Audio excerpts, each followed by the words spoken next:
ন্যায় বিচার যেখানে কায়েম হবে, জাতি সেখানে বিভক্ত হবে না। প্রিয় সিরাজগঞ্জবাসী, এক সময় গোটা সিরাজগঞ্জ ছিল শিল্প এবং কারখানার কেন্দ্রবিন্দু, তাঁত শিল্প। তারপরে ঘরে ঘরে গাভী লালন পালন করা হতো। মাঝখানে দেখা গেল তাঁতও বসে গেছে, গাভী পালনও বন্ধ হয়ে গেছে। তাঁত কেন বসে গেল?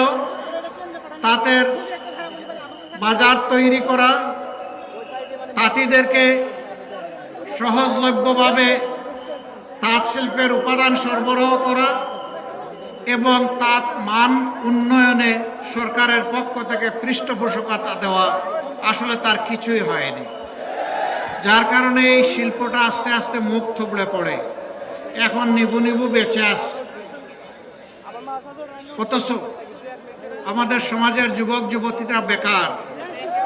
এইভাবে যদি শিল্প এবং কারখানা বন্ধ হয়ে যায়, যদি কুটির শিল্পগুলো বন্ধ হয়ে যায়, তাহলে তো বেকারের মিছিল আরো দীর্ঘ হবে ইনশাআল্লাহ। এই 10 দলের সমন্বিত প্রার্থীরা বিজয়ী হয়ে যদি সংসদে যান এবং সরকার গঠনের সুযোগ আল্লাহ তাআলার মেহেরবানিতে পান, আমরা কথা দিচ্ছি তাঁত শিল্পকে আবার জীবন্ত করে তোলা হবে ইনশাআল্লাহ। 2024-25 অর্থ বছরে বাংলাদেশ গুঁড়া দুধের চাহিদা পূরণ করার জন্য বিদেশ থেকে 5,000 কোটি টাকার গুঁড়া দুধ কিনেছে। অথচ সিরাজগঞ্জের খামারিরা দুধের ন্যায্য মূল্য না পাওয়ার কারণে তার প্রতিবাদে অনেক সময় রাস্তায় দুধ ঢেলে দেন। খামারিদের প্রতি এটি হচ্ছে সরকার এবং প্রশাসন যন্ত্রের উপহাস, উপেক্ষা। আমরা আপনাদেরকে কথা দিচ্ছি, সিরাজগঞ্জের দুধ প্রয়োজনে আর ঢাকায় যাবেই না।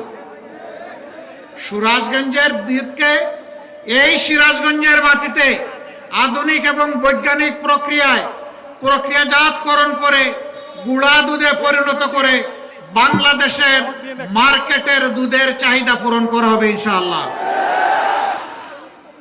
এতে করে খামারিরা উৎসাহিত হবেন, নতুন ইন্ডাস্ট্রিগুলো, প্রসেসিং ইন্ডাস্ট্রি গড়ে ওঠার কারণে বিপুল সংখ্যক যুবক যুবতীর কর্মসংস্থান হবে। এছাড়াও এখানে নদী ভাঙনের কবলে পড়ে প্রতি বছর বিপুল সংখ্যক মানুষ তারা বাস্তুহারা, দিশাহারা হয়ে পড়েন। এর